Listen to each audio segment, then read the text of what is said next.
Good evening and welcome. Good evening, good morning, good afternoon, depending on where you are. I am Mark. I am the host of the many Coffee Break podcasts, and this is something a little bit new. This is the Coffee Break quiz, and we are delighted to be here with you this evening. Now, I know that we've got lots of people watching all over the world, so it's brilliant to know that we are reaching a huge audience tonight, or indeed this afternoon or this morning. Over the next half hour or so, we're going to be helping you test your knowledge of a variety of topics. We're going to be looking at music, we're going to be looking at food, we're going to be looking at travel, and most importantly, we're going to be looking outwards. We're going to be looking around the world, because this is a little bit of a travel quiz, a world quiz, a people and places quiz, and we're hoping that you are going to enjoy it. Now, there are a few things that we need to say. First of all, there is it's very important that you have a piece of paper and a pen, or indeed if you want to use your phone or whatever, because you'll need to be writing down your answers, because you must not post your answers in the comments. Please don't post your answers in the comments. That defeats the entire purpose of running a quiz. If you post your answers in the comments, then everyone else will see the answers to the question. So please don't post your answers in the comments. What you can post in your comments is your team name. If you've got a team name, then please post that in the comments, and we can hopefully say hello to some of the teams joining us from all over the world. I see someone is joining us all the way from Tibet. Fantastic. It's great to know that we're reaching a worldwide audience this evening. Now, so first of all, get a piece of paper and a pen, or your phone to write down the answers, but please, please, please don't post your answers in the comments. That's rule number one. Rule number two, it's not really a rule, but basically there's no prize. Okay, I'm saying that right now, there's no prize. It's just for the sheer fun of taking part, and we hope that you enjoy taking part in this and perhaps learn something that you didn't know, or indeed show off your own knowledge. I should also say that this is all a little bit experimental. Things can go wrong when we're doing live broadcasts, so fingers crossed, hopefully everything will go according to plan tonight, and we'll be able to enjoy enjoy the quiz. Let's have a quick look at some of the team names. I see we've got Huckleberry Corner in Idaho. Excellent, good to see you. Who else have we got? I saw one a little earlier. We've got... I'm looking for team names. Team Maine is ready. Équipe Aubergine, I love it. Who else do we have? Team Izzy is ready. Some people are playing on their own. That's absolutely fine. We don't need to add a team or anything like that. This is just a little bit of fun. Team Vinogradari. Okay, excellent. I love it. The Lone Ranger is playing. Good to know. We've got lots of Team Zuzu. We've got Team Zuzu. We've got, let's see, we don't need teams. Just some people are asking, do we need teams? No, you don't need teams. You can play on your own, or indeed if you're sitting with your family, then you can play with your family as well. I like this one. Il nostro nome del team è McSpaghetti from Inverurie in Scotland. Excellent. Thank you, Ashley, for posting that. Okay, let us get on with the quiz. Each round, apart from one round, has 5 questions, and in each round we'll go through the questions and then we'll mark them together. Now, I'm trusting you to mark your own quiz, so no cheating, please.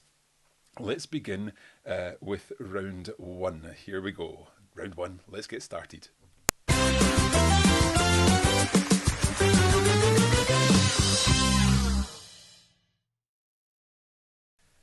Okay, round 1 is all about people and places. So there are 5 questions. In each question you've got 4 options. All you need to do is write down A, B, C or D. So let us have a look at this. One thing I should say, it's very difficult for me to see the comments, so please keep posting them. Please keep posting your names, but don't post the answers. Okay, promise? Let's go. So round 1, question number 1. Which country is closest to the North Pole? Is it A, Greenland, B, Canada, C, Norway, or D, Russia? So again, don't post the answer in the comments, just write it down. So which country is closest to the North Pole? A, Greenland, B, Canada, C, Norway, or D, Russia? Okay, so make sure you've written down your answer there. Again, don't post it in the comments, just write it down for now. Let's move on, question number 2. What is the capital of Bolivia? Is it A, Lima, B, Asunción, C. Caracas, or D. Sucre? Okay, so what is the capital of Bolivia? Is it Lima, Asunción, Caracas, or Sucre? Okay, let's see. A couple of comments about speaking louder. I'll try to speak a little louder. I'll bring my mic a little closer. And I've turned the music down on the jingles there, so I hope that's not too loud for you. Okay, so what is the capital of Bolivia? Lima, Asunción, C. Caracas, or D. Sucre? And once again, don't post the answers in the comments. Let's have a look at number 3. On which remote island in the South Atlantic did Napoleon die in 1821? Was it A. South Georgia, B. Tristan da Cunha, C. Ascension Island, or D. St. Helena? On which island in the South Atlantic did Napoleon die in 1821? A. South Georgia, B. Tristan da Cunha, C. Ascension Island, or D. St. Helena? Okay, again, please don't post the answers on here on the comments. Okay, question number 4. In which city would you find the monument known as the Sun Voyager? Is it A. Helsinki, B. Stockholm, C. Reykjavik, or D. Oslo? In which city would you find the monument known as the Sun Voyager? A. Helsinki, B. Stockholm, C. Reykjavik, or D. Oslo? And question number 5. Which of the following countries is a kingdom? A. Morocco, B. Algeria, C. Egypt, or D. Tunisia? A. Morocco, B. Algeria, C. Egypt, or D. Tunisia? Okay, now we're going to mark this round in just a minute.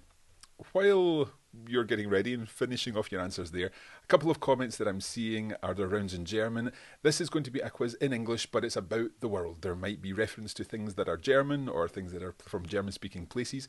It's very much an information quiz. It's not necessarily about a specific language, because obviously if we did a round in German, then all the French and the Spanish and the Italian learners wouldn't necessarily understand that round. So this is a quiz for everyone. We're keeping it in English, but there is definitely an international theme. I'm also being asked, pourriez-vous parler en français? Bien sûr, mais en fait, comme j'ai déjà dit, ce soir on parle anglais. We're doing this one in English this evening. We may do foreign quizzes, foreign language quizzes another time, but for now we're keeping this in English. Okay, it's time to mark our questions, our first round. Let's look at question number 1. We asked which country is closest to the North Pole. Is it A. Greenland, B. Canada, C. Norway, or D. Russia? And I'm just looking at my notes. Okay, so then let's reveal the answer. The correct answer is Greenland. Now, the nearest land, usually said to be Kaffeklubben Island off the north coast of Greenland, 700 kilometres off the north coast of Greenland. And I love the name of that island because it means coffee club in Danish. So Kaffeklubben Island is the closest piece of land to Greenland. The nearest permanently inhabited place is Nunavut in Canada. So if you said Canada, then you're almost right, but the correct answer is Greenland. So give yourself a point if you've said Greenland. Okay, question 2. What is the capital of Bolivia? Is it A. Lima, B. Asunción, C. Caracas, or D. Sucre? Well, the executive capital of Bolivia is Sucre. You may have also heard of La Paz. That's where the seat of government is. So there are two capitals. One is Sucre and one is La Paz. So if you wrote D, then that is the correct answer. None of the other answers were correct. So D for the capital of Bolivia. Excellent. Let's move on. On which remote island in the South Atlantic did Napoleon die in 1821? The correct answer here is D, St. Helena. Napoleon was born in Corsica and he died on St. Helena, where he had been exiled by the British. Let's move on to question 4. In which city would you find the monument known as the Sun Voyager? This monument is in Reykjavik in Iceland. It's called Solfar, or Sólfar, if my Icelandic accent is probably not very good. It means Sun Voyager, the Sun Voyager, a beautiful monument in Reykjavik. And the last question in round 4, let's have a look at it. Which of the following countries is a kingdom? Well, the only kingdom there is Morocco. So if you got Morocco, then give yourself a point. So what I'd like you to do now is put the number of points, if you want. Okay, if you put the number of points that you got out of 5 into the comments, that would be great. That lets me see that people are getting on okay with this. So that was round 1, all about people and places. We are now getting on to round 2. So let's see what that is about.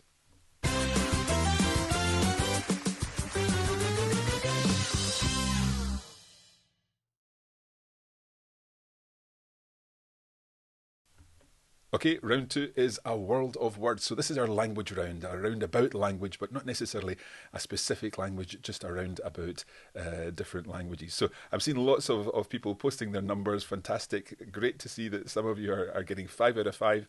But there's some people getting 1, but it doesn't matter. Although the important thing is that we all have fun.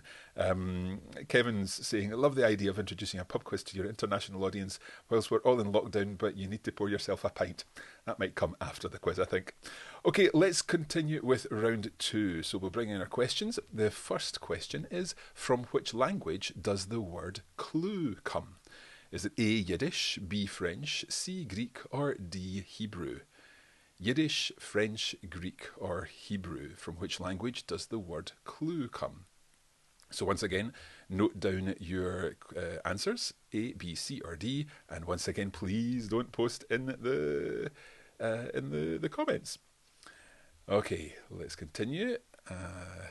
Number 2. In which region can you find a colony of Welsh speakers?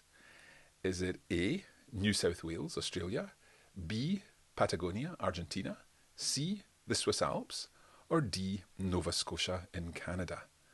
Okay, what about this one? So, in which region can you find a colony of Welsh speakers? A, New South Wales, Australia, B, Patagonia in Argentina, C, the Swiss Alps, or D, Nova Scotia? Okay, on to question 3. After Paris, which is the most populated French-speaking city in the world? Okay, so Paris is the most the most populated French-speaking city in the world, but which of these is the next most populated French-speaking city in the world? Is it Kinshasa in the Democratic Republic of Congo? Is it B, Abidjan, Ivory Coast, C, Montreal, Canada, D, Dakar, Senegal? Okay, now I see some people are putting letters in the comments. Please don't do that. It spoils it for everyone else. So please don't post the letters in the comments. Just keep these to yourself, and then everyone can enjoy the quiz. A couple of people are also asking why they can't see all of the comments. This is because the quiz is running over YouTube and on all of our Facebook pages. So different Facebook comments are coming in. I can see all of them, but you can only see the ones on whichever platform you're watching this. Okay, so after Paris, which is the most populated French-speaking city in the world? Let's move on. Our next question, question 4. The word kiitos means thank you in which language? Is it A, Hungarian, B, Czech, C, Basque, or D, Finnish? The word kiitos means thank you in which language? Is it A, Hungarian, B, Czech, C, Basque, or D, Finnish? And the last question in this round, which of these is a choir? Is it A, a bird, B, a musical instrument, C, something you would eat, or D, something to do with paper? Which of these is a choir? A bird, a musical instrument, something to eat, or something to do with paper? Once again, can I ask you not to post the answers in the comments? Okay, I'm not going to say that anymore. Okay, let's continue on, and we're going to mark round 2. So first of all, we asked from which language does the word clue come? Well, the correct answer for this is Greek. It actually originally meant a ball of thread or yarn, and it is linked to the tale of Ariadne, who gave a ball of yarn to Theseus to use as a guide coming out of the labyrinth in Greek mythology. And interestingly, it has been used only since the 1620s to mean something which points the way. So there you go. Clue comes from the word from Greek. Okay, In which region can you find a colony of Welsh speakers? The answer to this one is B, Patagonia in Argentina. And fascinatingly, I discovered this earlier when I was looking this up earlier. The numbers that are used in modern Welsh first originated in Patagonia and then they were adopted in Wales in 1940. So there was a group of people in 1865 who moved from Wales to Patagonia to preserve their culture and their language. They settled there, and then their numbers that they used there were the ones that were adopted into modern Welsh. Fascinating. Okay, so that was question 2, B. Question 3, after Paris, which is the most populated French-speaking city in the world? The answer is Kinshasa. Okay, so Kinshasa, there are 9 million French speakers in Kinshasa, 12.2 in Paris, Abidjan 7.1, Montreal's 3.8, and Dakar is 2.5. So there you go. The word kiitos means thank you. It means thank you in Finnish, kiitos. So Hungarian would be köszönöm, Czech would be diekui, or something like that. My Czech pronunciation is not very good. And Basque is eskerikasko. But Finnish is kiitos, thank you. A lovely long kiitos. And finally, question 5. Which of these is a quire? A quire is, in fact, something to do with paper. A quire is 1/20th of a ream of paper, making that 25 sheets. So I don't know if you counted them there, but that is 25 sheets of paper, and that is a quire. Fantastic. It is time to move on to round 3. And as I do this, make sure you post how you got on in that round.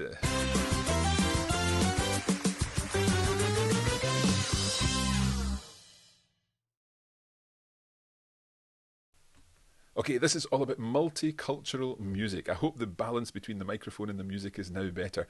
Good to see some of you getting 4 out of 5, 0 out of 5. That's fine too. 3 out of 5.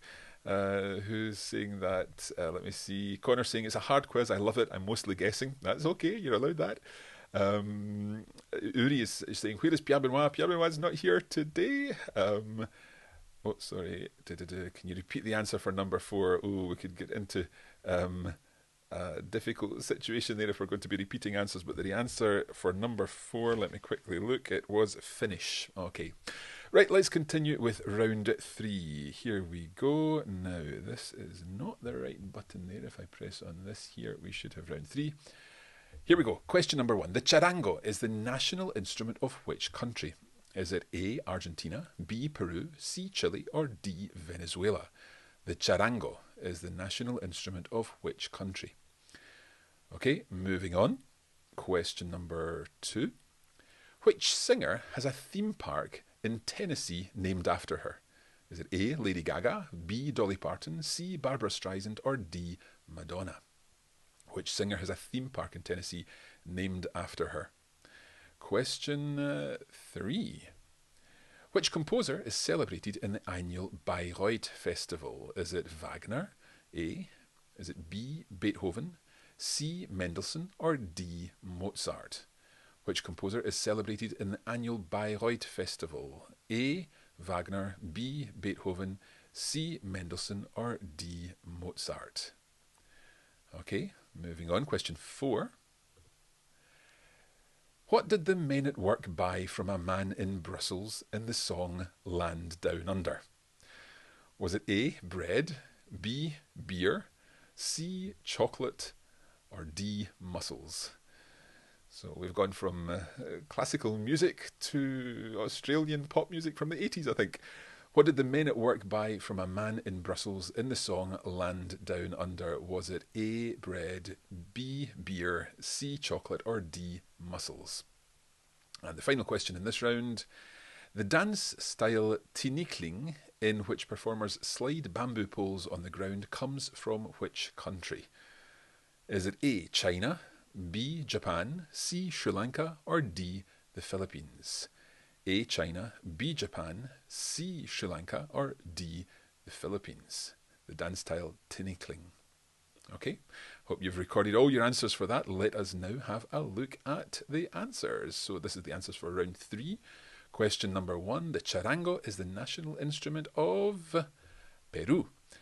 Originally, the charangos were made traditionally from armadillo shell. Now they're made from wood, but it is the national instrument of Peru. It's also played in other countries, but is officially the national instrument of Peru. Okay, question number 2. Which singer has a theme park in Tennessee named after her? It is, of course, Dolly Parton, the famous Dollywood theme park. Question number 3. Which composer is celebrated in the annual Bayreuth Festival? It is the composer Wagner. And actually, Wagner decided to inaugurate this festival himself to show off his works. So there you go. Question 4. A tricky question, perhaps a little bit of a trick in here. As Joanne, I think, said, or no, Lord of Spirit said, I thought it was a Vegemite sandwich.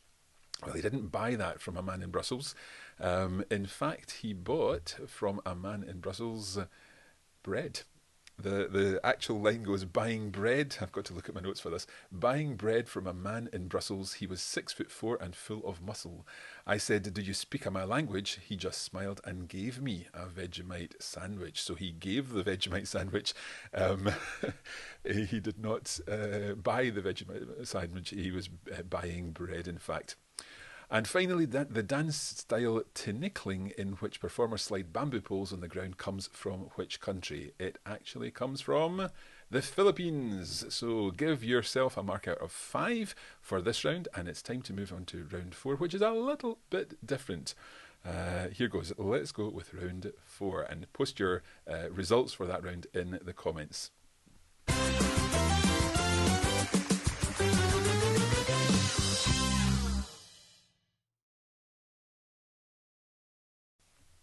Okay, this round is a little bit different. It's called Do It Yourself. This is where you need your creative skills. And what I'm going to suggest for this round is you're very, very careful in terms of what you're posting in the comments, okay? Because what we're going to be doing is a little bit of poetry. Now, we're going to be doing some limericks, and I'm not sure if everyone is familiar with the idea of a limerick. Here's an example of a limerick. One Saturday morning at 3, a cheesemonger's shop in Paris collapsed to the ground with a thunderous sound, leaving only a pile of debris. I know, it's pretty bad. Now, let's just look at this, just in case you're not familiar with this idea of a limerick. Basically, it's a certain rhythm. It's da-da-da-da-da-dum, da-da-da-da-da-dum, da-da-da-dum, da-da-da-dum, da-da-da-da-dum. And the rhyming scheme is that line 1 and line 2 have a particular rhyme. And then lines 3 and 4 are different, and then we come back to line 5, which is the same line as same rhyme as line 1. So what you're going to do is come up with a limerick. I'm going to give you 5 minutes to come up with a limerick using this kind of style of poetry. I want you to type it in the comments, but be careful, don't press return, because as soon as you press return, you'll lose your first line, if that makes sense. Your line will enter the comments, and then we won't be able to see it, or you won't be able to see it. So either press shift return, I think, which should give you a new line before you post your comment, or just write it all out in once. But I'm going to tell you which city you're going to be making this up from. So typically, there was a young man from Dubai who did da da da da da da da da da dum da da da dum da da da da da da. So the 3 lines there have to rhyme with Dubai, or the 2 lines have to rhyme with Dubai, and then lines 4 and 5 have a different rhyme. It's an AABBA rhyme scheme. And I know my son's watching this, and he's probably thinking, why didn't you just say an AABBA rhyme scheme in the beginning? But anyway, here we go. I'm going to reveal the city that you're going to be writing your DIY challenge about. Your city is, here we go, it's Rome. So you've got 5 minutes to write your limerick about Rome and post it in the comments, and I'm looking forward to seeing them.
I am very impressed with your poetry skills.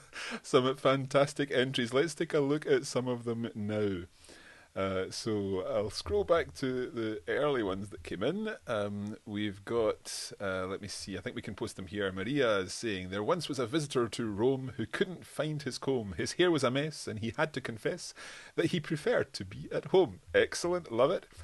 Amy is saying, a young girl went to Rome. She travelled there all on her own. She made lots of friends, but sadly it had come to an end, and she flew all the way back home.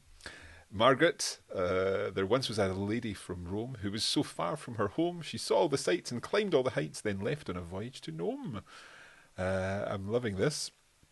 Let me see. Marion, there was a young girl from Rome who couldn't find her way home. She was lost in the park and stayed there till dark, so she used Google Maps on her phone. These are fantastic. Let me see. I've got a few more here that are coming in. In lockdown and stuck at home, she'd rather be in Rome. Bored, she entered a quiz, no prizes, what a swizz. So instead, she wrote a bad poem. Another one here. There was a student from Rome who lived in a very big home. He drank lots of wine and had a great time, but he went broke and needed a loan. Let's do two more. There was a young girl from Rome who couldn't find her way home. We've got that one already, sorry. There was a young lady from Rome who travelled quite far from home. She spent time in Dubai, then on to Shanghai, and she finished her trip in Stockholm. And one more. A lonely girl living in Rome was writing a limerick poem. Along came a cat and helped her with that, and now they are sharing a home.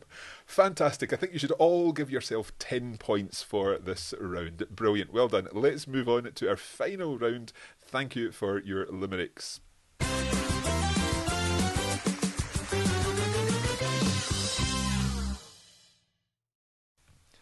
This round is all about cosmopolitan cuisine. Now, of course, these limericks will stay on the comments here, so you can have a look back at them, and we'll try to find some way of sharing them on the website or something like that after the event. But let's get on with our round 5, and round 5 is all about cosmopolitan cuisine. So our first question, the national dish of Australia is the meat pie. Each state has its own version. In Adelaide, the pie floater is popular, but your question is, what does the pie float on? Is it A, gravy, B, tomato ketchup, C, mushy peas, or D, cheese sauce?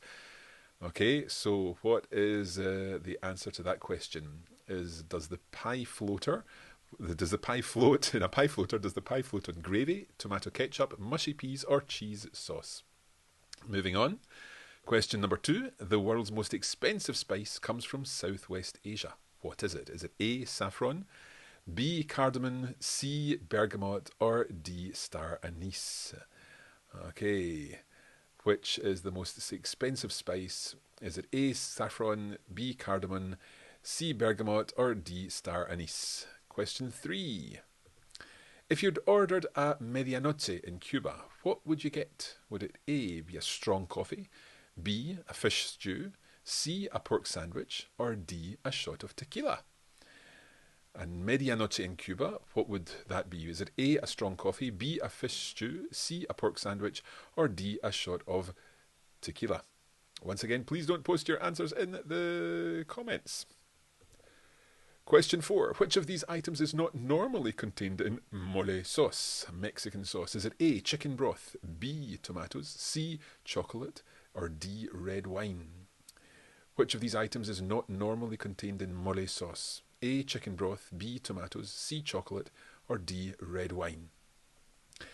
And our final question, final round, final question. How many calories does the average poutine have? Is it A, 854, B, 1039, C, 1237, or D, 1422? So poutine, the Québécois dish from Montreal and Quebec in Canada, does it have 854 calories, B, 1039, C, 1237, or D, 1422? How many calories does the average poutine have? Okay, so it's time to mark your round. Once again, I'm trusting you to mark your own. Question number 1, the national dish of Australia is the pie, the meat pie. The Adelaide pie floater is popular, but what does the pie float on? It floats on mushy peas. Give yourself a point if you wrote mushy peas. Question number 2. The world's most expensive spice, rather than not spite, comes from Southwest Asia. What is it? It is A, saffron. Question number 3. If you'd ordered a medianoche in Cuba, what would you get? You would get a pork sandwich.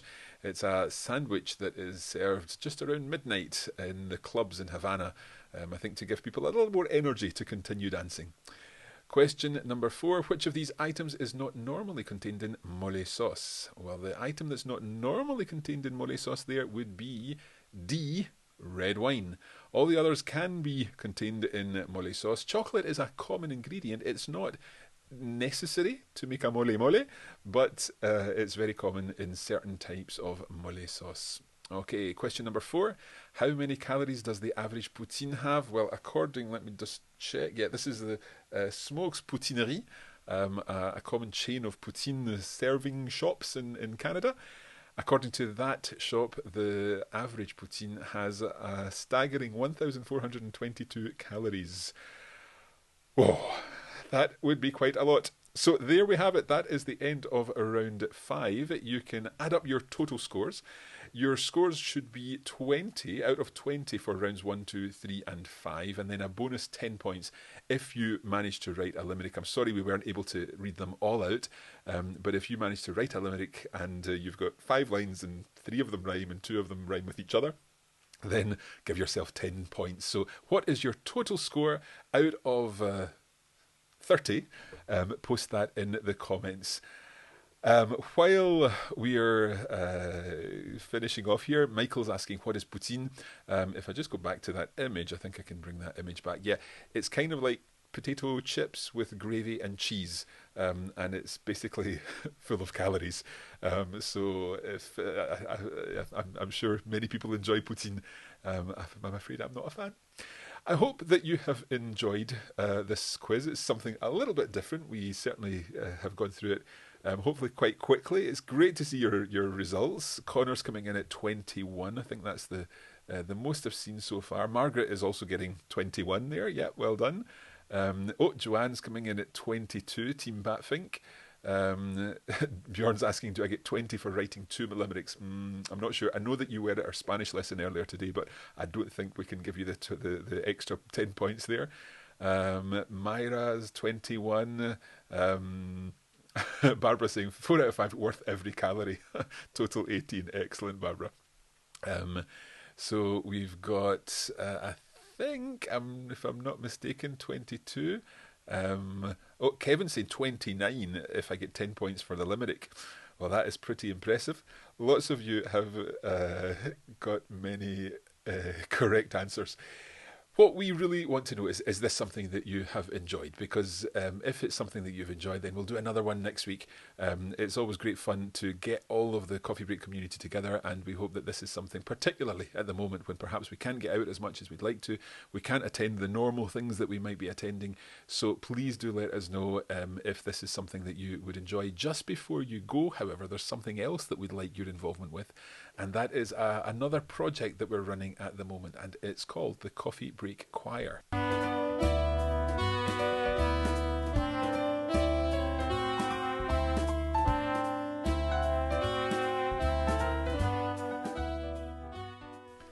So what is the Coffee Break Choir all about? Well, we've chosen a song. It's the Nat King Cole song, Love, Love. And there's a French verse, a Spanish verse, a German verse, and an Italian verse, and of course a couple of English verses as well. And we're asking you to film yourself singing this song in one of the languages. So whichever language you're learning, then you can sing that verse along with an English verse. So to visit the website, to find out all you need to know about this, you need to head to radiolingua.com/choir.